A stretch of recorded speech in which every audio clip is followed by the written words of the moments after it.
ഈ ദാരിദ്ര്യം പറഞ്ഞിട്ടാണെങ്കിലും നരേന്ദ്രമോദിയെ കെട്ടിപ്പിടിക്കുന്ന ഒരു പദ്ധതി യഥാർത്ഥ LDF ഇല്ലാതാകാൻ പോകുന്നു എന്നുള്ളതിൻ്റെ സൂചന തന്നെയല്ലേ? തീർച്ചയായിട്ടും. ഇനി LDF എന്ന് പറയുന്ന ഒരു മേൽവിലാസത്തിന് പ്രസക്തിയില്ല.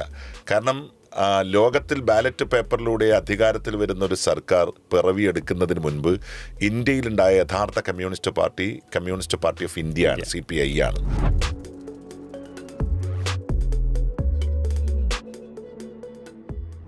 സ്വന്തം ഘടകകക്ഷികളെ പോലും മാറ്റി നിർത്തിക്കൊണ്ട്, അല്ലെങ്കിൽ സ്വന്തം മരുമകനായ മന്ത്രി റിയാസ് പറഞ്ഞ 2020 കാലഘട്ടങ്ങളിലുണ്ടായ അദ്ദേഹത്തിൻ്റെ ഫേസ്ബുക്ക് പോസ്റ്റ് അടക്കം ഇപ്പോൾ ചർച്ചയാകുമ്പോൾ ഒരു കാരണവശാലും കേന്ദ്ര പാഠ്യ പദ്ധതിയെ ഇവിടെ അടുപ്പിക്കില്ല എന്ന് പറഞ്ഞവർ ഇപ്പോൾ രണ്ട് കൈയും നീട്ടി സ്വീകരിക്കുന്നു.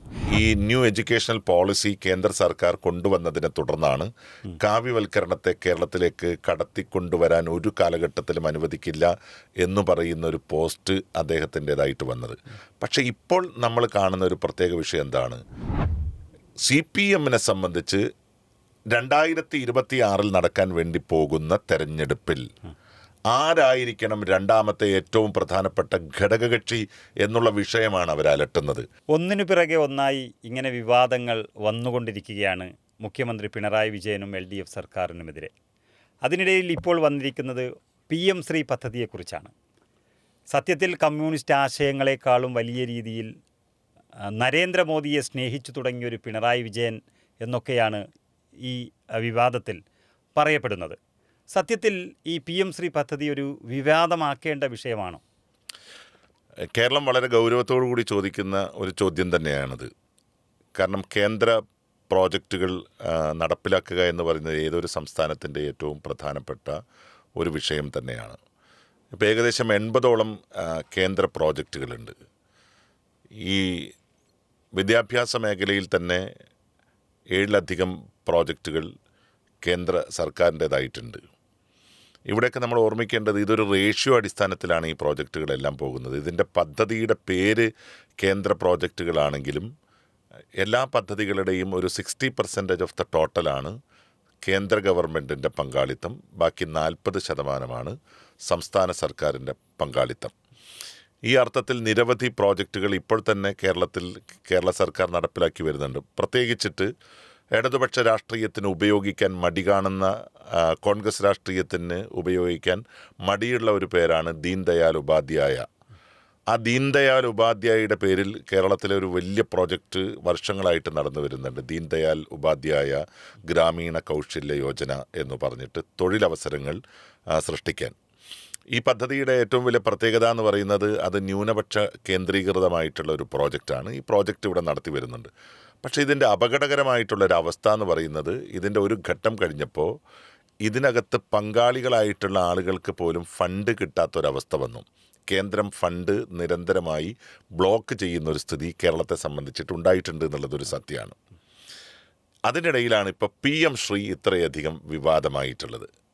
അത് പ്രൈം മിനിസ്റ്ററുടെ ഒരു പദ്ധതിയാണ്. അത് സ്കൂൾ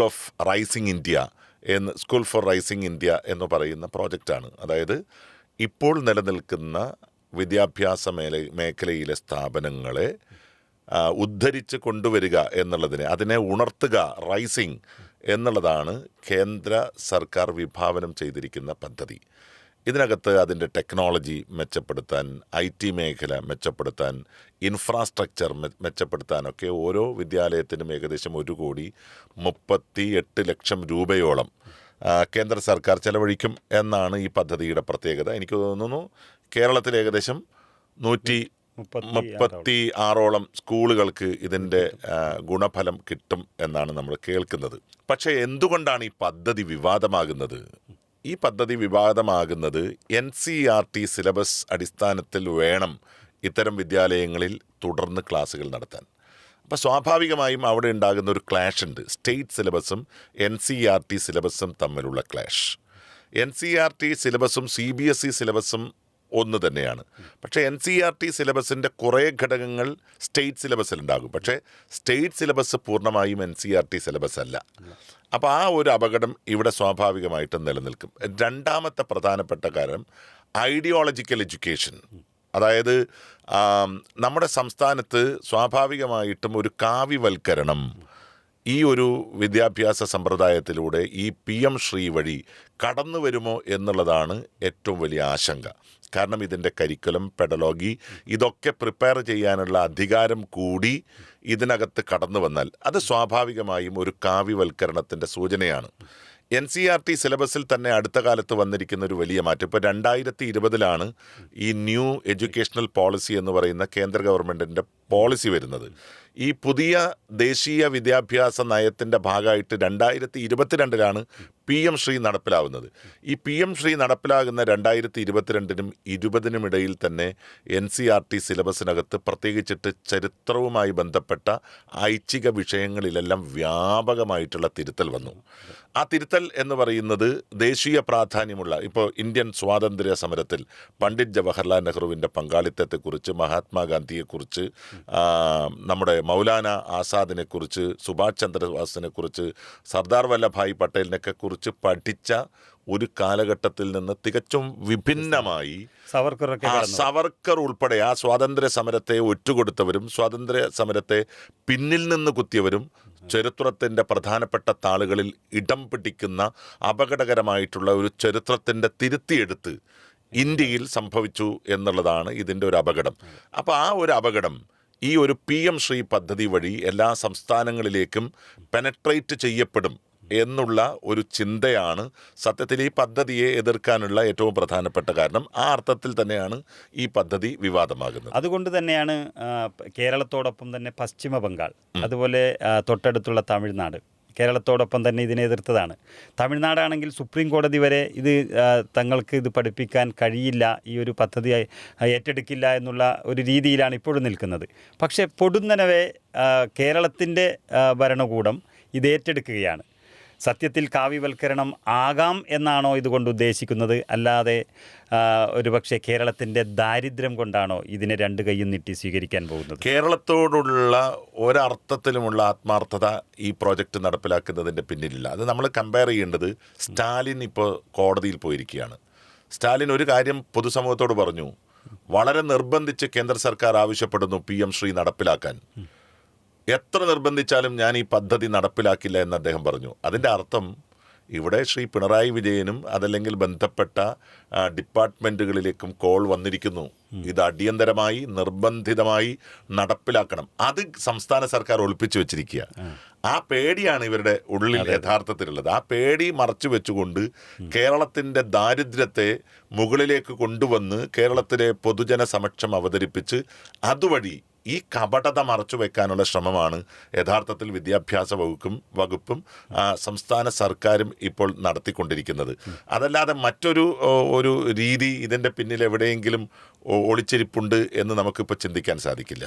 സ്വന്തം ഘടകകക്ഷികളെ പോലും മാറ്റി നിർത്തിക്കൊണ്ട്, അല്ലെങ്കിൽ സ്വന്തം മരുമകനായ മന്ത്രി റിയാസ് പറഞ്ഞ 2020 കാലഘട്ടങ്ങളിലുണ്ടായ അദ്ദേഹത്തിൻ്റെ ഫേസ്ബുക്ക് പോസ്റ്റ് അടക്കം ഇപ്പോൾ ചർച്ചയാകുമ്പോൾ ഒരു കാരണവശാലും കേന്ദ്ര പാഠ്യപദ്ധതിയെ ഇവിടെ അടുപ്പിക്കില്ല എന്ന് പറഞ്ഞവർ ഇപ്പോൾ രണ്ട് കൈയും നീട്ടി സ്വീകരിക്കുന്നു. ഇത് പിണറായി വിജയൻ്റെ വലിയൊരു തകർച്ചയുടെ ഭാഗമല്ലേ? അല്ലെങ്കിൽ അത് ഇനി കേരളത്തിലാകാം എന്നുള്ളതാണോ പിണറായി വിജയൻ പറയുന്നത്? 2020 നിന്ന് 2025 എത്തി നിൽക്കുമ്പോൾ കേരളത്തിലെ CPM സംഭവിച്ചിരിക്കുന്ന ഒരു ഐഡിയോളജിക്കൽ തകർച്ച, ആശയപരമായിട്ടുള്ള തകർച്ചയാണ് ഇവിടെ നമ്മൾ കാണുന്നത്. 2020 പവി സൂചിപ്പിച്ചതുപോലെ മുഹമ്മദ് റിയാസിൻ്റെ പോസ്റ്റ് വരുന്നത്.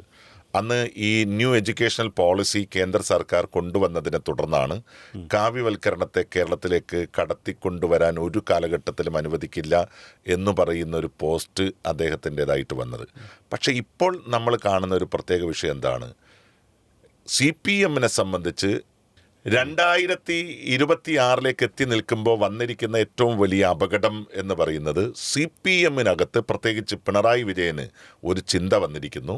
2026 നിയമസഭാ തെരഞ്ഞെടുപ്പിൽ തങ്ങളുടെ രണ്ടാമത്തെ ഘടകകക്ഷി അത് CPI ആണോ BJP ആണോ എന്നുള്ളതാണ്.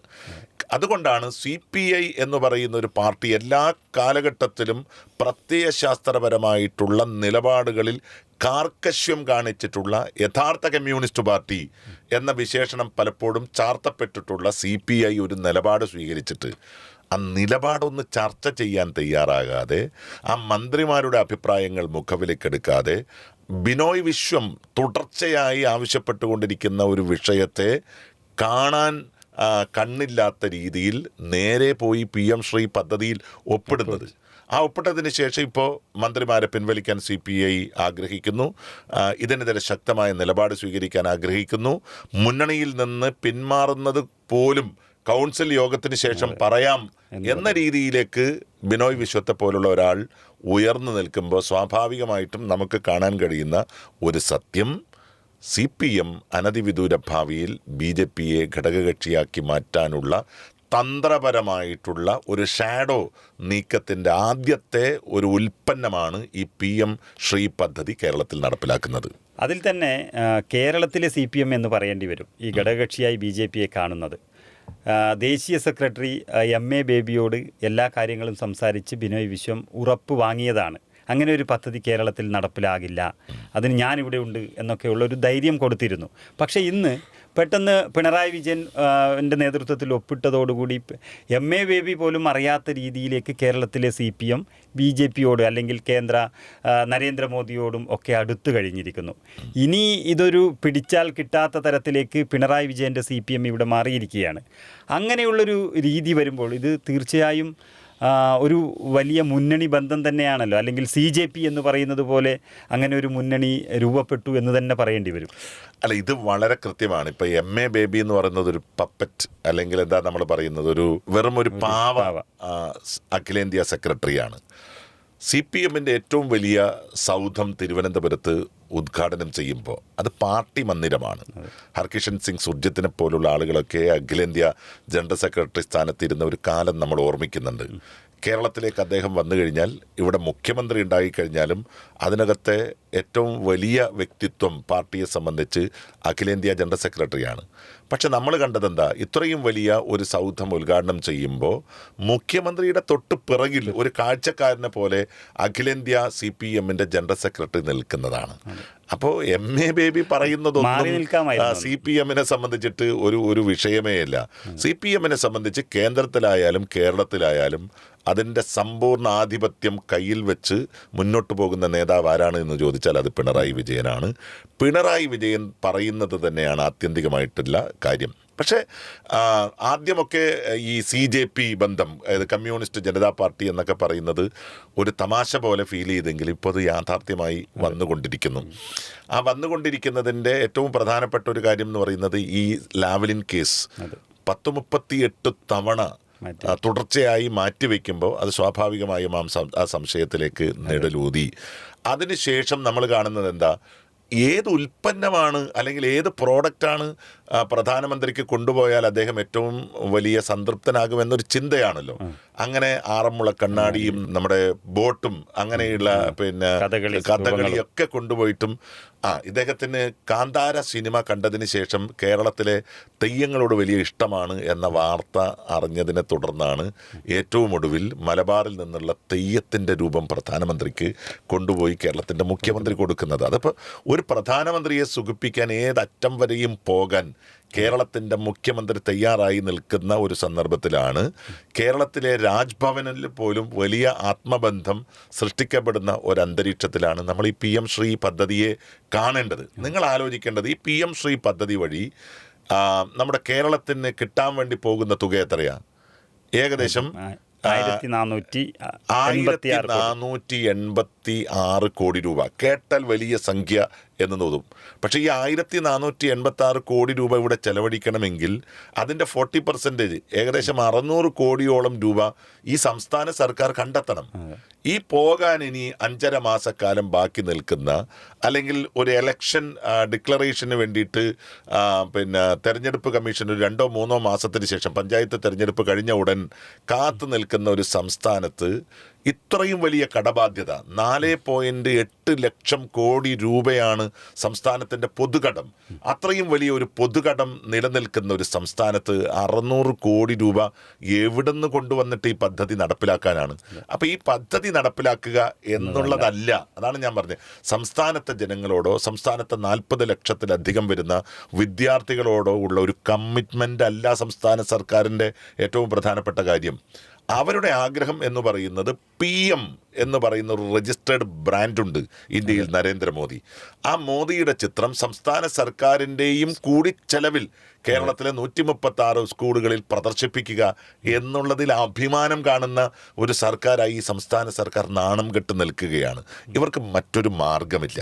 അപ്പോൾ നമ്മൾ ഈ പറയുന്നത് പോലെ CJP എന്ന് പറയുന്നത് പൂർത്തീകരണത്തിലേക്ക് പോയിക്കൊണ്ടിരിക്കുന്ന ഒരു ഘട്ടത്തിൻ്റെ പടിവാതിക്കൽ നിന്നുകൊണ്ടാണ് PM ശ്രീ എന്ന് പറയുന്ന ഒരു പദ്ധതിക്ക് കേരളത്തിലേക്ക് ഗ്രീൻ സിഗ്നൽ നൽകിയിരിക്കുന്നത് പിണറായി സർക്കാർ. ഈ ദാരിദ്ര്യം പറഞ്ഞിട്ടാണെങ്കിലും നരേന്ദ്രമോദിയെ കെട്ടിപ്പിടിക്കുന്ന ഒരു പദ്ധതി, അത് ഉണ്ടാക്കി വെച്ചത് ഇപ്പോൾ CPIയെ അകറ്റിയിരിക്കുകയാണ്. CPI അകലുന്നതോടുകൂടി CPIക്ക് എത്ര വോട്ടുണ്ട് എന്നുള്ളതല്ല, അതിനപ്പുറം ഒരു വലിയ കമ്മ്യൂണിസ്റ്റ് ആശയങ്ങളാണ് അവിടെ വേർതിരിഞ്ഞു പോകുന്നത്. അത് സാധാരണ കമ്മ്യൂണിസ്റ്റുകാരൻ്റെ മനസ്സിൽ വലിയൊരു പ്രതിഷേധവും ഒരു വിങ്ങലും ഉണ്ടാക്കുന്നൊരു സംഭവം തന്നെയാണ്. ഇതോടുകൂടി ഈ യഥാർത്ഥ LDF ഇല്ലാതാകാൻ പോകുന്നു എന്നുള്ളതിൻ്റെ സൂചന തന്നെയല്ലേ? തീർച്ചയായിട്ടും. ഇനി LDF എന്ന് പറയുന്ന ഒരു മേൽവിലാസത്തിന് പ്രസക്തിയില്ല. കാരണം ലോകത്തിൽ ബാലറ്റ് പേപ്പറിലൂടെ അധികാരത്തിൽ വരുന്ന ഒരു സർക്കാർ പിറവിയെടുക്കുന്നതിന് മുൻപ് ഇന്ത്യയിലുണ്ടായ യഥാർത്ഥ കമ്മ്യൂണിസ്റ്റ് പാർട്ടി ഓഫ് ഇന്ത്യ ആണ്, CPI ആണ്. ആ CPIയിൽ നിന്നാണ് 1964 CPM എന്ന് പറയുന്നൊരു പാർട്ടി പിറവിയെടുക്കുന്നതും CPIയുടെ നേതാക്കന്മാർ CPMലേക്ക് പോവുകയും ചെയ്തത്. ആ CPIയെ CPM തള്ളിപ്പറയാൻ ആരംഭിച്ചിരിക്കുന്നു. അവരുടെ പ്രധാനപ്പെട്ട അജണ്ടകൾ നടപ്പിലാക്കാൻ ഇനി വയ്യ എന്ന് പറഞ്ഞാൽ അതിൻ്റെ അർത്ഥം പിണറായി വിജയൻ്റെ നേതൃത്വത്തിലുള്ള കമ്മ്യൂണിസ്റ്റ് പാർട്ടി അല്ലെങ്കിൽ ഇടതുപക്ഷ ജനാധിപത്യ മുന്നണി അതിൻ്റെ നയ സമീപനങ്ങളിൽ നിന്ന് സമ്പൂർണ്ണമായി വ്യതിചലിക്കാൻ തീരുമാനിച്ചിരിക്കുന്നു എന്നാണ്. നാഗ്പൂരിൽ നിന്ന് കൊണ്ടുവരുന്ന സിലബസിന് വേണ്ടി ഏറ്റവും വലിയ ക്യാമ്പയിനുകൾ നടത്താനും അതുപോലെ തന്നെ സെമിനാറുകൾ നടത്താനും കേരളത്തിലെ SFI തയ്യാറായി നിൽക്കുന്ന, കേരളത്തിലെ DYFI തയ്യാറായി നിൽക്കുന്ന ഒരു അഭൂതപൂർവമായിട്ടുള്ള കാഴ്ച നമ്മൾ കാണുന്നു. സാറാ ജോസഫ് പറഞ്ഞതുപോലെ കമ്മ്യൂണിസത്തിന് ഹിന്ദുത്വയിൽ പിറവിയെടുക്കാൻ വേണ്ടി പോകുന്ന പുതിയ കുട്ടികൾക്കായി കേരളം കാത്തിരിക്കുന്നു എന്ന് പറയുന്ന ഒരു വലിയ പ്രസ്താവന ഞെട്ടലോടെയല്ലാതെ കേരളത്തിന് കേൾക്കാനോ കാണാനോ സാധിക്കില്ല.